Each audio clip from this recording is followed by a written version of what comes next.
What is going on, ladies and gentlemen? Today is Wednesday, July 20th, 2011, and I was asked a very interesting question by one of my favorite YouTubers named Silver Mongoose Videos. One of my earlier videos I mentioned, as of now, I think my choice for my only next generation console, because I did say I'm only picking up one next generation console, at launch anyway, is going to be the Wii U, and that really surprised him, because I did mention a long time ago, I don't even own a Wii this generation. I had one for 2 weeks, got bored of it, and brought it back. Beyond the motion control gimmick, it didn't really do anything for me, and there wasn't the slew of first-party titles back in 2007 that there are now, so after 2 weeks I just brought it back. I got sick of it. So when I said that the Wii U is going to be my console of choice next generation, he was shocked by that and wanted to know why. And the reason why I made that choice is really simple. See, for everyone who's too young to remember, way back in the day, hell, even before the GameCube, the Nintendo 64, Nintendo was the company to go to for both first-party and third-party titles.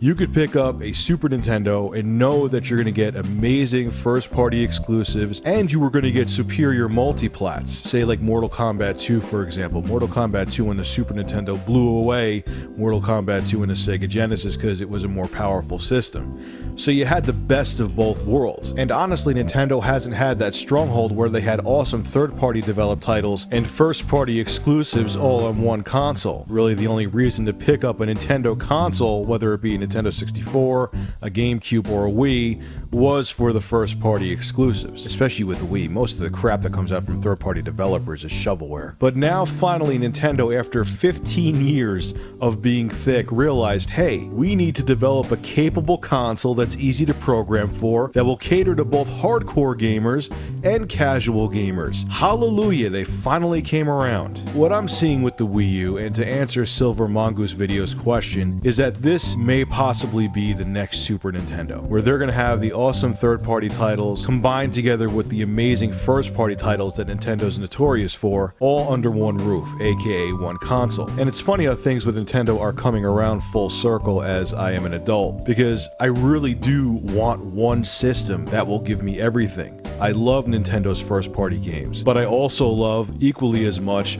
all the third-party titles that come out from third-party developers. And if I could have the best of both worlds on the Wii U, like I did with the Super Nintendo back in the day, especially with how busy I am now, that'll be amazing just to have one system that will give me an awesome software lineup. Keep in mind, as I say this, I have nothing against anyone who owns multiple consoles. Hell, I do right now. But as I get older and I see my time diminishing, I'd rather just have one system and know it's going to satisfy my needs. And as of now, the Wii U seems to be the console that will do that. So there you go, Silver Mongoose, you got my answer, man. Now things are going to get interesting. I want to talk about what I think Nintendo needs to do to make the Wii U become successful and be the industry leader of the next console generation. The first thing Nintendo needs to do, they need to make the Wii U affordable at launch. I know what every fanboy is going to say. They're going to be like, oh my god, what do you expect them to do? Make it like $150? $200? Like, come on, it's a brand new console, jeez. No, I'm not expecting that. Personally, to me, I think the sweet spot for the Nintendo Wii U to launch at is $350 US. It's not unrealistically cheap, but it's not PlayStation 3 launch expensive. And even though there's going to be a few people that still can't afford it at launch, $350 US doesn't seem like an out-of-reach number. Nintendo has to remember there's still a very big recession going on globally, and making the Wii U $400 plus at launch will be a very bad idea. They're better off taking a loss in the beginning so they could get market penetration and recoup the money later on when the technology inside the Wii U becomes cheaper. The second thing Nintendo needs to do, and this may be the most important thing they do with the Wii U, the system needs to launch with killer apps, both first-party exclusives and third-party titles. This should really just be common sense, and I shouldn't even have to mention it, but look at what Nintendo did with the 3DS launch. They brought out a portable console with no killer apps, and now it's faltering in the market. History should have taught all the hardware developers this hard lesson. It doesn't matter how amazing your hardware is, if there's no software to back it up, no one cares. And if Nintendo doesn't have killer apps when the Wii U launches, people won't run out and buy the system, and it will give them time to think about the competition, and they may just hold off on a Wii U altogether. So Nintendo, you should know from history, you should know from what just happened with the 3DS.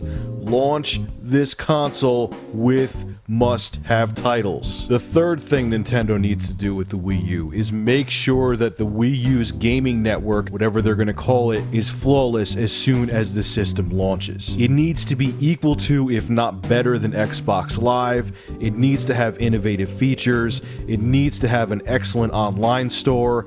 The online multiplayer needs not to lag at all. It needs to be rock solid and kick-ass, because the original Wii's online gaming infrastructure, yeah, it sucked. And if you don't make a complete 180 with the online gaming aspect of the Wii U, people are going to go elsewhere. Online gaming is the biggest seller of consoles now. And Nintendo, you have to accept it and come out swinging with the Wii U. You don't have a choice. And the fourth and final thing I think Nintendo should do, maybe not right away, but in the very near future, is embrace digital distribution. It's going to become the future anyway, so Nintendo, you might as well accept it and perfect the way you're going to sell downloadable software. Let's face it, I know Nintendo, Sony, and Microsoft want to make the used game market go away, and as much as I don't think used games are piracy, if they make purchasing games via digital distribution very affordable, I'll embrace it with open arms. For example, Nintendo, say a new software title comes out, whether it's first party or third party, give people an incentive to go through your online store and purchase it. For example, make it $10 cheaper if they purchase it through your online service. Also do what Steam does. Steam has daily deals, they have weekly deals.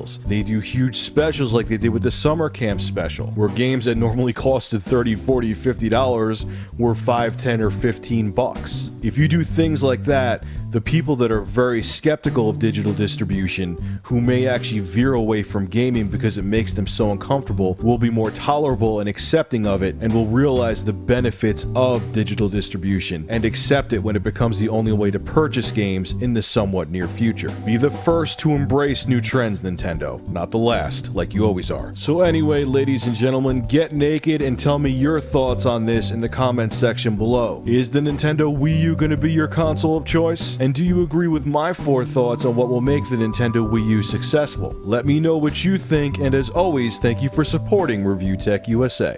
And make sure you're actually naked when you write the comments, because if you aren't, I'll know. Trust me, I'm watching.